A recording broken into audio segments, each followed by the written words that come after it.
right. Welcome, Mary. Thank you so much for joining us on this episode of Women in Tech. Can you please start off by just introducing yourself? Oh, yeah. So I'm Mary Nicknish. I have been in Silicon Valley for over 30 years, worked my way up from an individual contributor to VP of engineering a few years ago for a 100-person engineering team. And I'm currently at Quizlet, where I am a senior technical program manager, helping the team to scale. All right. So as a tech leader at Quizlet, can you tell us about your journey to how you got there? Yeah, I mean, it was my mother's idea for me to go into computer science back in the day, because she said this would be the next big wave, and she was right. And I took my first Pascal class and I was hooked. And I had a goal at the University of Iowa to come to Silicon Valley and take a company public. I really was enamored with startups. And so after a few years working at bigger companies, I joined my first startup and we went public. So it was super fun. I got lucky and I worked really hard. And then since then I've been to, smaller companies. My last company hopefully will turn out well too. And now Quizlet, we're on a trajectory. So it's been a lot of fun. So that's been an amazing career trajectory for you, taking a company public and then working at many other leadership roles at other startups as well. What does it mean to be a woman in tech? Moving to Silicon Valley and trying to break in. What's it been like for you? I go back and forth on this. I know a lot of people talk about how hard it is and lonely it is. I never felt that way. I don't know if it's because I grew up in a big family with a lot of brothers, but I'm used to having a lot of men around, so I didn't really notice. But I will say the things I have noticed is the salaries are not competitive, for sure. I was definitely underpaid all those years. And I think more importantly that women tend to sabotage ourselves. Like I've gone through this many times, the imposter syndrome. I just went through it at Quizlet, coming to a new role and not understanding where I fit in. And it doesn't do us any good, but we do it to ourselves. And so, not knowing how to ask, wanting to be perfect, not stepping forward because we don't think we have all the skills. Well, guess what? No one has all the skills. So we should learn to step forward and just take a chance. And I guess I've always done that. And that's how I've gotten to where I am. It's funny. I've read a bit about the imposter syndrome and I've felt it myself a few times. And some studies show that women tend to feel it a lot more than men because men are always, they think they're better than they are. So they don't feel it because they just think that they're good. But yeah, that's interesting. So that's definitely an interesting challenge that you're faced. What are some of the other challenges you're faced as a woman in tech, and how did you overcome them? Well, one of the biggest ones, especially I remember at Brio, my first startup, I had a hard time speaking up at the table. Like they talk about coming to the table. I totally used to sit in the back, because again, I thought if I didn't have all the answers, then I shouldn't say anything.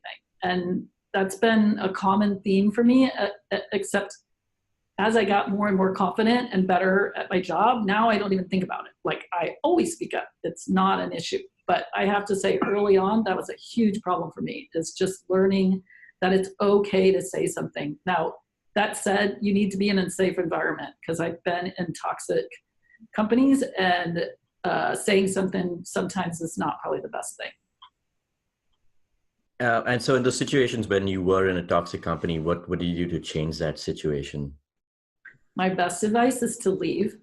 But I haven't tried this, but I had a coach tell me once, when you get people, usually, believe it or not, it's been women in my past who have done this to me, but they challenge you and they don't let you have it's almost like bullying. Like you're trying to give your opinion and then they're like just trying to smash it. And I think the advice I would give is that just repeat back what they're saying and acknowledge it, because a lot of times just people want to be heard. And so I wish I would have done that more. I wish I would have spoken up and said, hey, now I understand what you're saying. Here's what you're saying. what if we think of it a different way and try a different tact? And sometimes I feel like I just butted heads. I wanted to be heard, and in the end, it didn't work. So practicing empathy and just trying to make sure the other person's feeling heard. Yeah, yeah. And this I suppose relates to your role as a tech leader in a company. So what are some of the other responsibilities you have, or kind of like maybe a day-to-day in your life?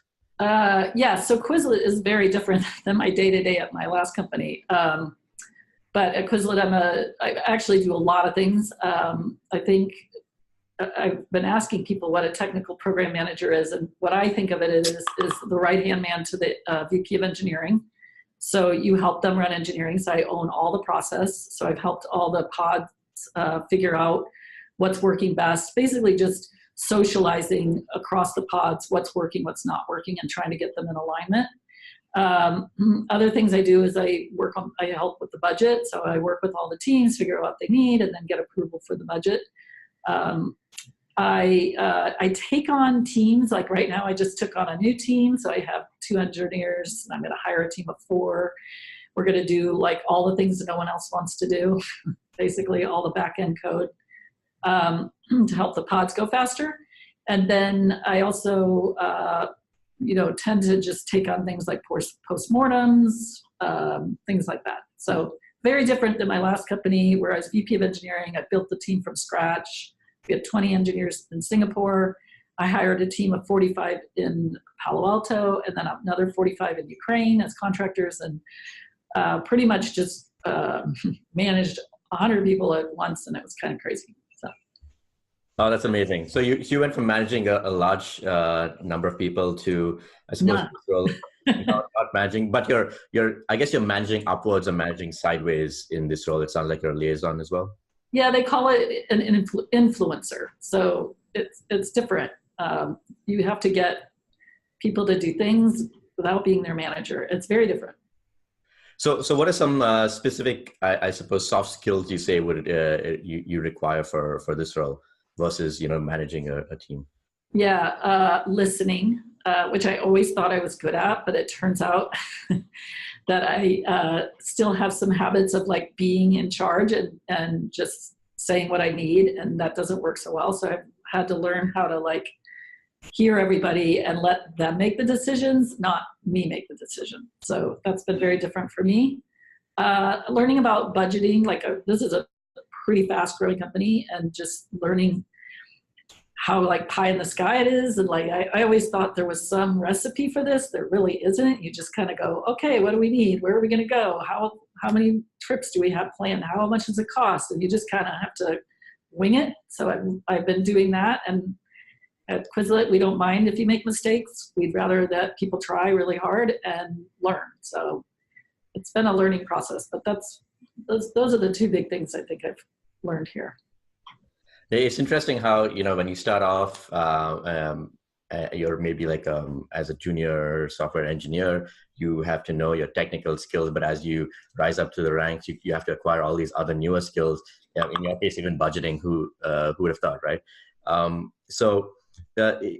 Now you are in a position where you are also mentoring people and sort of coaching them, and you are a mentor on Plato as well.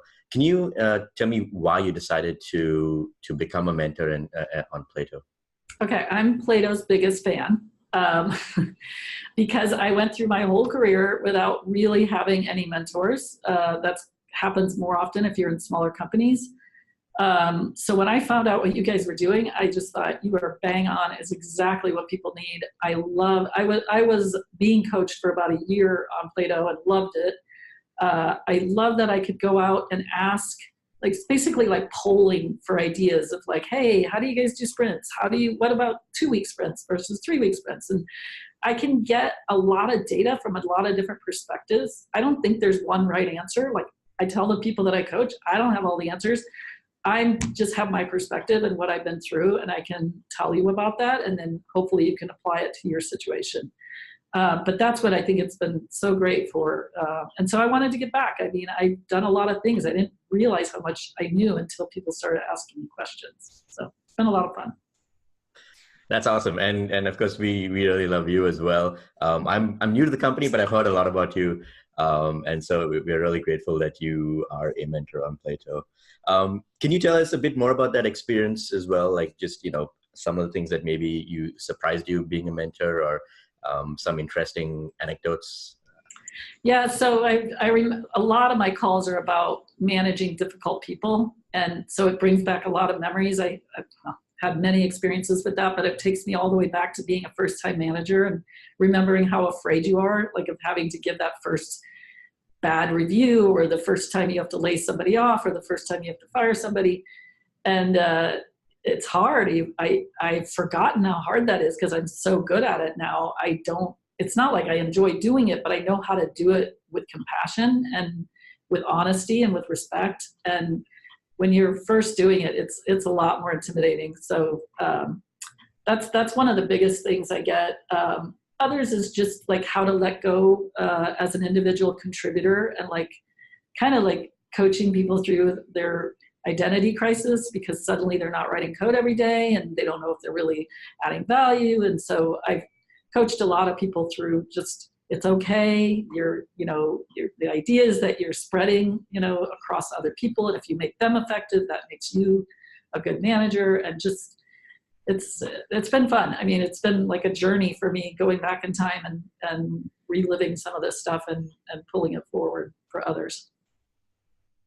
Yeah, that identity crisis is I mean, I've felt it myself before, and it's great that you are sort of coaching people through this process and making sure they know it's okay and it's totally fine for it to happen.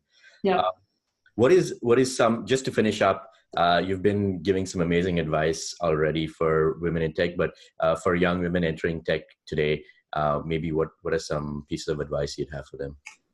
Yeah, I mean, I think the biggest thing is not to take it too seriously. I feel like sometimes we're all trying to like figure out why we're not doing well, or why, we want to blame others for our problems. So my biggest advice is just get in there, work really hard, make sure you come to the table. Don't worry about being wrong. Just be like, it's how you present, I think, your ideas, is to say, hey, what if I was just thinking, what about this? And make it safe for you to give this input without making you feel like I know everything and I'm going to give you guys the right answer, because that's not good either. So I think just being able to come to the table, work really hard. It is hard and you have to work hard. So don't think that things are just given to you, and step up. Everyone else is doing it. So you might as well put your hat in the ring with everybody. That's great. Thank you so much, Mary, for joining us today and for your advice. Have a wonderful day. All right. Thanks.